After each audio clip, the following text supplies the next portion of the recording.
This video is a travelogue of my road bike trip from Key Largo to Key West along the Overseas Highway with my friend Dave. The bike of choice for me on this trip was a Trek Checkpoint AL4. It performed perfectly and was completely trouble-free. The Overseas Highway is a 113-mile stretch of roads and bridges connecting the Florida Keys from Homestead, Florida to Key West. It officially opened on January 25, 1928, but still had a 41-mile gap that cars were transported by ferry boats. The full highway from the mainland to Key West was officially opened for traffic on March 29, 1938, and upon completion, the route became the southernmost segment of U.S. Highway 1. The first phase of the adventure started at Hardin County Airport with my trusted 1960 Cessna 172A that I affectionately refer to as Wilbur Wright's second aeroplane. I removed the back seat to make room for the bicycle and my luggage.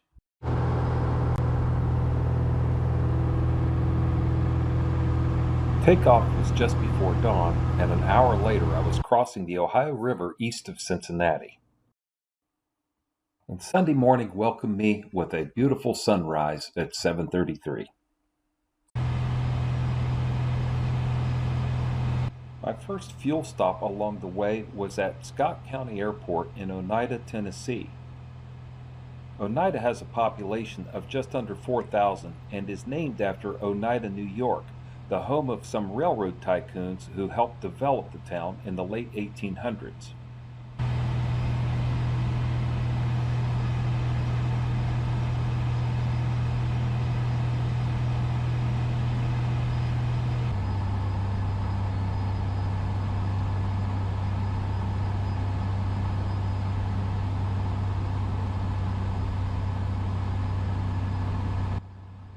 I note the airport elevation is at 1,545 feet as I line up to land on runway 23. Winds are just enough out of the southwest to make the final approach over the trees a tiny bit interesting.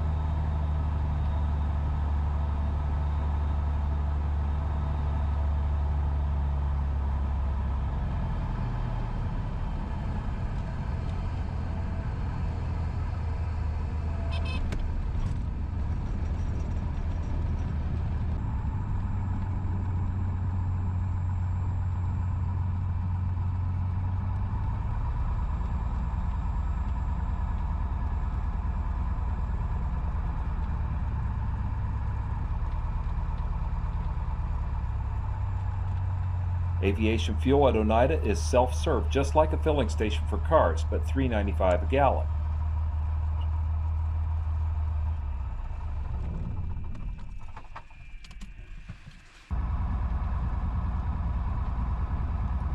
With the tanks topped off and a quick ground check, it's time to get back in the air. After 45 years of flying, I still use a checklist. One of the things that I've trained myself to do is each time to recite the critical airspeed numbers that I must know in case of an emergency on climb out, requiring me to quickly get into a glide to land. As the old saying goes, a sharp pencil is better than a dull mind every time.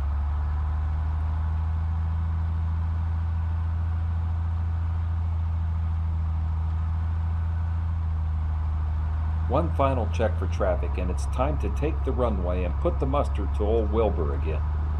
Rotation is at 50, liftoff around 60, positive rate confirmed, and climb out at about 80 miles an hour for the first 300 feet.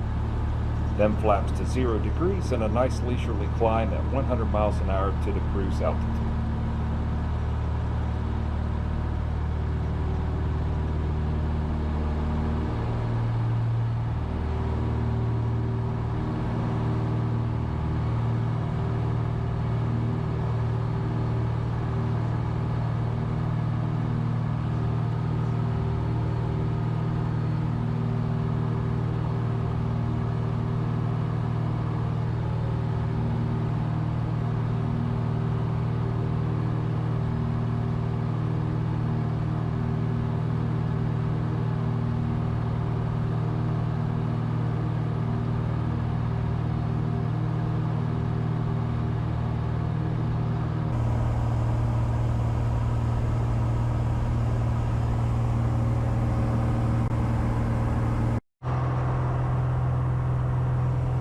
Just above the clouds over central Florida, the air was smooth and cool with a brisk tailwind.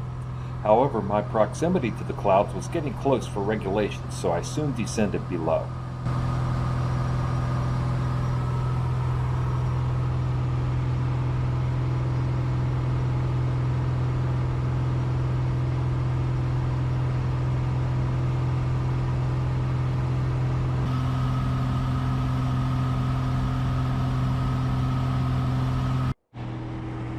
The choice to go below the clouds instead of higher above them allowed me a great view of Lake Okeechobee as I passed along the western shore. Lake Okeechobee is also known as Florida's inland sea and covers 730 square miles with an average depth of only 9 feet. Crossing the Florida Everglades gave me an eerie feeling, knowing that there is nothing but swamp, snakes, and alligators for many miles.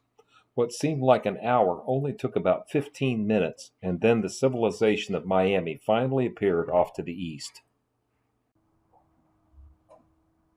Finally, I arrive at Miami Homestead Airport and begin my landing checks and approach to land. Field elevation is listed as 7 feet above sea level. Due to extensive trainer, gliding, and parachute activity, I must pay close attention. If there was an airport that probably should have a control tower, it would be this one.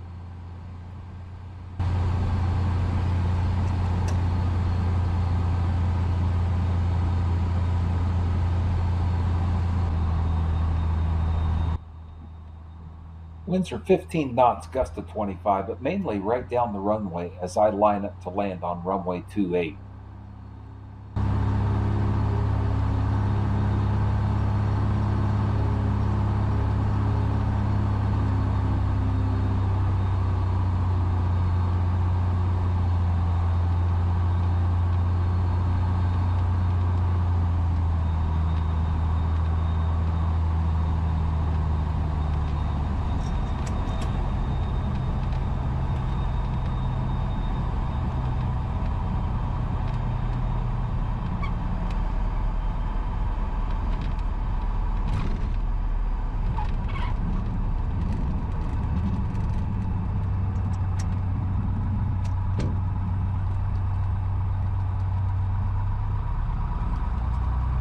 Once on the ground, I taxi back to Roberts Air South, where I was greeted with red carpet treatment by John and Diane Roberts.